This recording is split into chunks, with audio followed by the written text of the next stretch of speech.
హైదరాబాద్ లో ఈ శానిటేషన్ సమస్య అంటే చెత్త సమస్య పరిష్కారానికి కేసీఆర్ గారి నాయకత్వంలో స్వయంగా కేసీఆర్ గారు కూడా ఒక ఏరియా ఎంచుకొని ఆ ఏరియాకి తాను కూడా ముఖ్యమంత్రిగా బాధ్యత వహించి అట్లాగే ప్రతి ఐఏఎస్ అధికారిని ఐపీఎస్ అధికారిని కూడా హైదరాబాద్ 400 భాగాలుగా విభజించి ఒక్కొక్క యూనిట్ కి ఒక్కొక్క ఐఏఎస్ ఐపీఎస్ అధికారిని నియమించి మంత్రిని ఎమ్మెల్యేని ఎంపీని ఎమ్మెల్సీని అందరినీ బాధ్యులు చేసి తాను కూడా బాధ్యత తీసుకొని స్వచ్ఛ హైదరాబాద్ అనే కార్యక్రమానికి శ్రీకారం చుట్టి ఆనాడు వేల సంఖ్యలో స్వచ్ఛ ఆటోలు ప్రవేశపెట్టిన విషయం నీకు తెలియదా?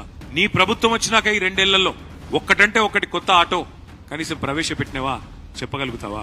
కేసీఆర్ గారి ప్రభుత్వంలో ఆనాడు 3000 మెట్రిక్ టన్నులు పర్ డే చెత్త సేకరణ చేస్తే మేము వచ్చినాడు తర్వాత మేము పెంచిన ఈ ఎఫిషియెంట్ కార్యక్రమం వల్ల అది 7,500 మెట్రిక్ టన్నుల సామర్థ్యానికి పెరిగింది. ప్రతిరోజు చెత్త కలెక్షన్ 3,000 నుంచి 7,500 టన్నులకు పెంచింది కేసీఆర్ ప్రభుత్వమా కాదా? అసలు నీ ప్రభుత్వం వచ్చినాక నువ్వు శానిటేషన్ మీద చేసింది ఏంది చెప్పే సత్తా నీకుందా అని అడుగుతావు. అట్లాగే మా ప్రభుత్వం ఉన్నప్పుడు కేసీఆర్ గారి నాయకత్వంలో స్వచ్ఛ సర్వేక్షణ అని కేంద్ర ప్రభుత్వం ఒక పథకం చేస్తుంది, ఒక సర్వే చేస్తుంది.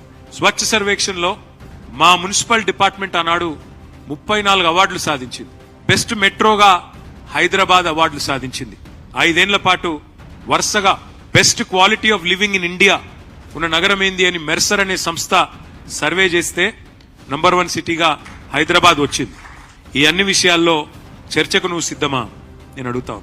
మా ప్రభుత్వం ఉన్నప్పుడు స్ట్రాటజిక్ నాలా డెవలప్మెంట్ ప్రోగ్రామ్ అని పెట్టాం. ఒక 2,000 కోట్లు ఖర్చు చేసినాం. నీ ప్రభుత్వం వచ్చినాక రూపాయి ఖర్చు చేసినావా ఎస్ఎన్డిపి కింద? నేను సవాల్ చేస్తున్నా, చర్చకు సిద్ధమా అని అడుగుతా ఉన్నా. 10 ఏళ్లు కేసీఆర్ గారి నాయకత్వంలో హైదరాబాద్ ను ఒక క్లీన్ సిటీగా తీర్చిదిద్దితే ఇవాళ దాన్ని మురికి కూపం చేసింది నీ ప్రభుత్వం కాదా? ముఖ్యమంత్రిగానే కాదు మున్సిపల్ మంత్రిగా కూడా మీరు విఫలమైన మాట వాస్తవమా కాదా నేను అడుగుతా ఉన్నా.